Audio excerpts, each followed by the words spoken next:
Thank you, everybody. I'll call our meeting to order. It's 5:31 p.m. First order of business, approval of agenda and public comments. Yes. First, let's start with the agenda. Any seconds? Right. We've got a motion to approve the agenda and a second. All those in favor, say aye. Aye. Any opposed? Any abstentions? Right, we passed the agenda, unrevised. So at this point, yes. Bart is standing in for Mark Nielsen. Mark, I believe, has been on vacation for 3 weeks or so, and I'm not sure when he's returning. I don't know if you know, but a week, 2 weeks, I don't know. Thank you. Let's see, public comments. I would ask that you please, seeing how we have an information session later on, please limit any public comment to 90 seconds to 2 minutes. Anybody wish to? I did. Any public comments? This is not the agenda that was posted. My mistake. I pulled up, it's missing an action item. I apologize. The one I passed out is incorrect. The one that's posted is out there. It's incorrect. Okay, I'm going off the posted, so. You go off the posted. All right. My apologies. No worries. All right, next order of business, consent agenda, minutes of the October 13th, 2025, LNSU, LNMUUSD.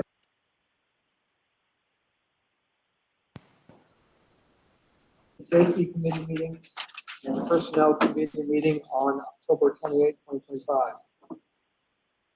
Have a motion to approve. Any second? Second. Any discussion? All those in favor, please say aye. Aye. Any opposed? Any abstentions? All right, we passed the consent agenda items. Next up, board orders. I've reviewed all the board orders listed on the back of the agenda. Everything looks in order. I'd like a motion to approve the board orders. We've got a motion, seconds. Got a motion and a second. All those in favor of approving the board orders, please say aye. Aye. Any opposed? Any abstentions? All right, we passed the board orders.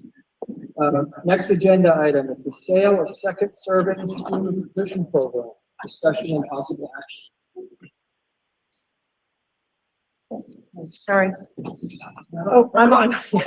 So, our director of school nutrition has made a request that she would like to start selling second servings at the secondary level. There's a lot of seconds there. Mostly because we're getting a lot of requests from our fuller grown students that what they're getting with the single serve isn't really enough to sustain them through the day. Several of them have second jobs. I mean,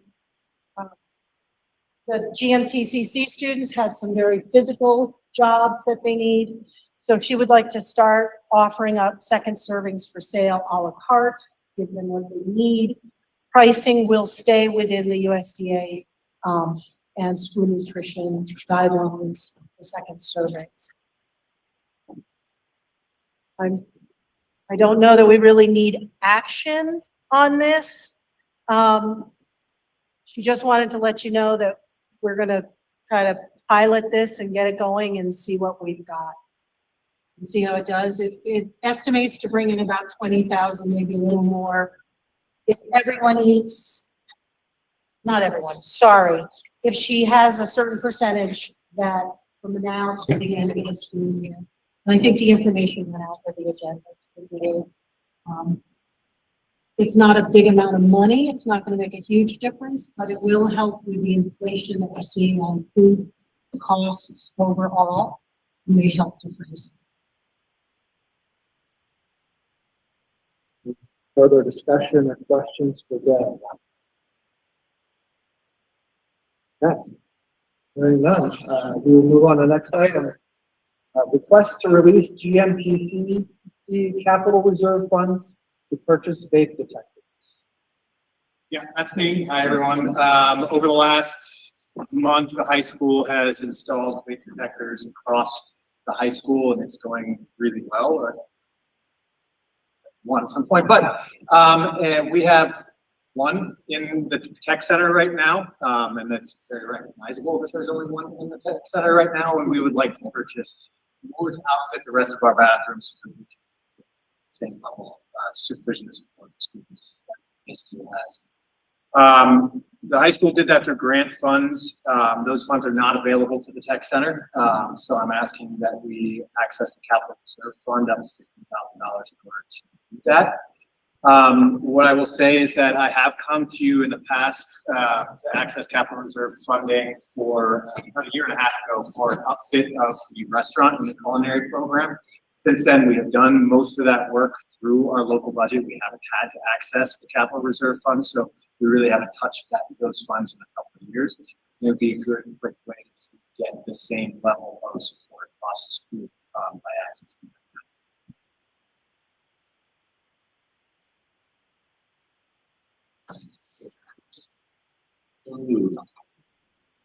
Second.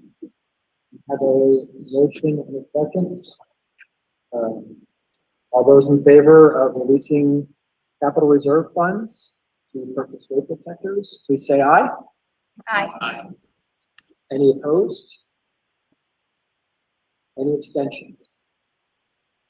Okay, motion carries. All right, I was informed that I may have missed somebody who had their hand up for public comment, so I apologize. I want to yield some time to and apologize.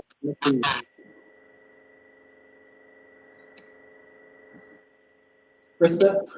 Yeah, are you taking public comment now then? Yeah, apologies. I might have missed you a little bit. Oh, What? it's okay. I'll keep it really short because I know you have a short meeting, but my name is Christy Hewling. I live in Cambridge. I'm a mother of a fourth grader, also an educator, and I was formerly on the State Board of Education. So last Thursday, our community and school community was directly impacted by a targeted immigration raid. So this is no longer theoretical. ASU, my question is, do you have a policy around this for when we now have these? This is something that's happened in our Cambridge schools. Do you have a policy in place? And if not, when are you going to look at and put a policy in place to protect students, teachers, families, and community members? And I would really call on the board to review the model policy created by Winooski. As I looked around to see what policies were out there, Winooski was the gold standard in Vermont. And I hope that you all look that over and look at what makes sense to adopt for Lemoyle North to keep everybody safe and feeling safe to go to school. Thank you, Krista. Yeah, I will just say I appreciate the comment, Krista, and personally, I will take a closer look at the Winooski policy. We do have some overlapping board policies, including visitor access management, that, I do think apply in some form, but yeah, we'll definitely take into consideration. All right.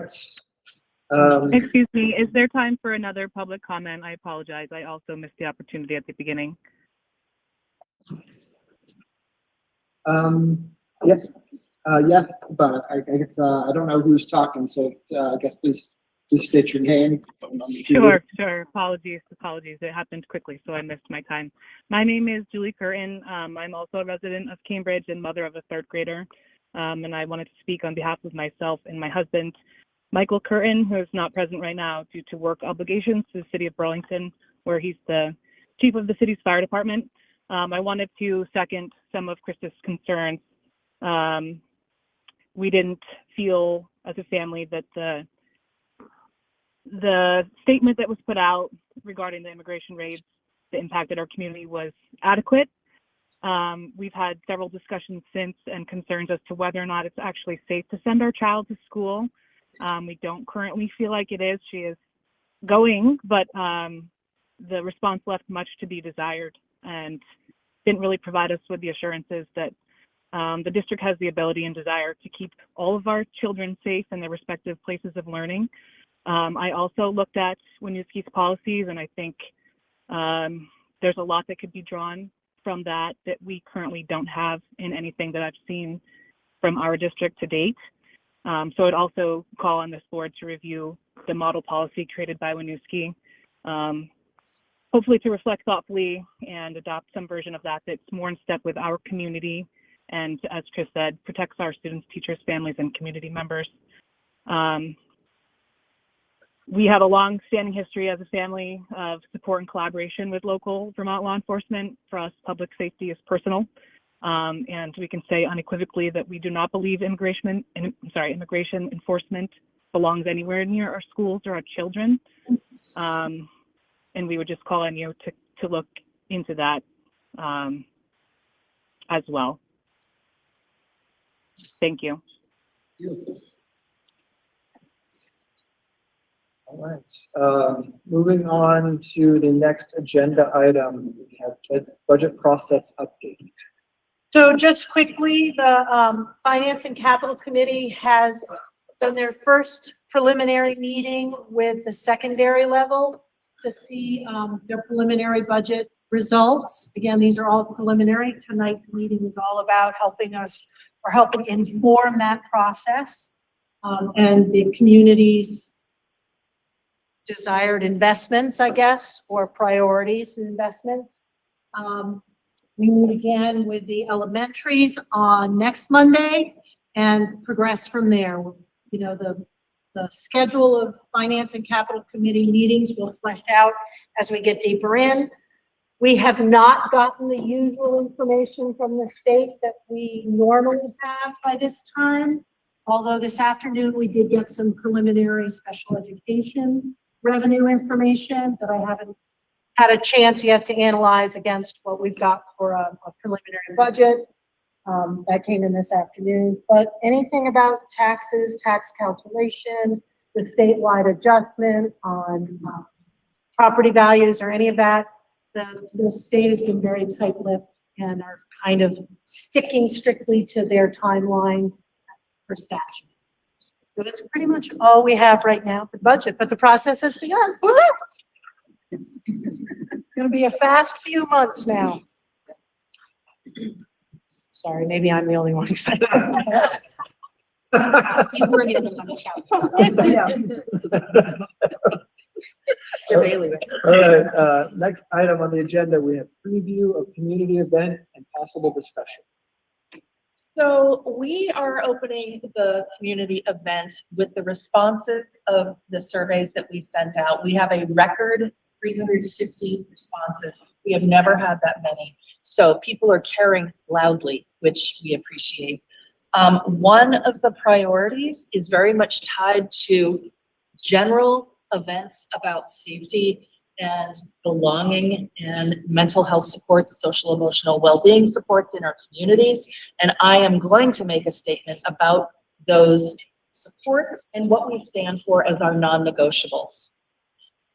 This board should know, and the people who are here should know, that every correspondence that goes out is intended not to increase harm. We are cognizant of confidentiality. We also know in talking to people that at times bringing more attention to an event causes more harm. The intent of the message that went out last week that was developed by admin, not the board, this isn't a board purview piece. This is a newsletter, was done with some collaboration from me. I was in Boston all last week, which I think most of you know. And it was intended to assuage the concerns of people about safety. As you all know, when we discuss safety, Being specific about systems, what we do, where we go it's a no-go. That compromises our security systems.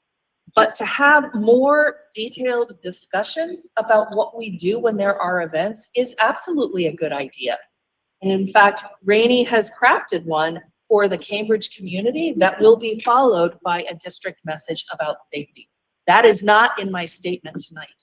This statement, I am representing myself and our children. And so I will talk about that at the event. After I do that, I'm turning to Rainey, who's going to talk about general responses. I will say that we had a majority of responses from the Cambridge community, followed by Hyde Park and then Johnson. And some of the percentages look bigger because we've got smaller communities. But we had responses from every single community. So at tables, and I would ask that board members and admin rotate through tables. There are going to be 3 questions that are associated with the community priorities. What are the strengths that we see when we talk about academic rigor? What are the opportunities for improvement or expansion in some areas? And then 3, which is very important, how do the resources that the community wants to see in the budget reflect our values? Budgets are not numbers, they are community values. So that will be the work for the first half. There will be a note taker and a reporter. It could be the same person. We will take questions on index cards, also on tables, if we run out of time. Then the second half is an Act 73 discussion. Bart Bazzaio is going to present a slideshow that has been sort of a collaboration with the opportunities that are being set forth. And they are things that we need to think about. We communicate out, and I think that this is just another way of doing it as we hear more and learn more about the task force responsible for redistricting.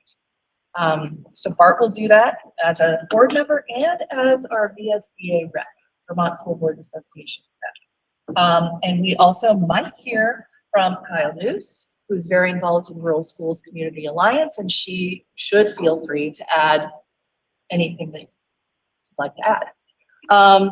So that is more presentation than Q&A because I think people just need to learn more about it. And so that is what we'll do for the final part of the evening. And it's a working dinner, so people are going to get food and get to work. That is what we have on task for. I just wanted to add to Kat, I went to the migrant justice training on Saturday for rapid response. The family has asked that no one talk about it really because they feel that would endanger more of their family members. There is a GoFundMe page. That's the only thing they're kind of accepting right now is they do need help with meals and things. They feel that the less we talk about this right now, as far as that specific incident, I know that's kind of counter to what a lot of us want to get involved in, but there is a rapid response team. So if people are interested, you can go on to Migrant Justice's website and you can look at that and learn about it. I've signed up for it.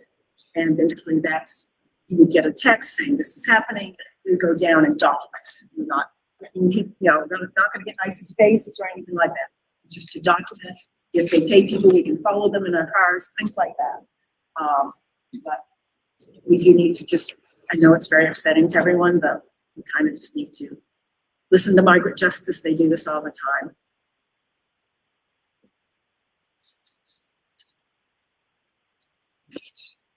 Any other business?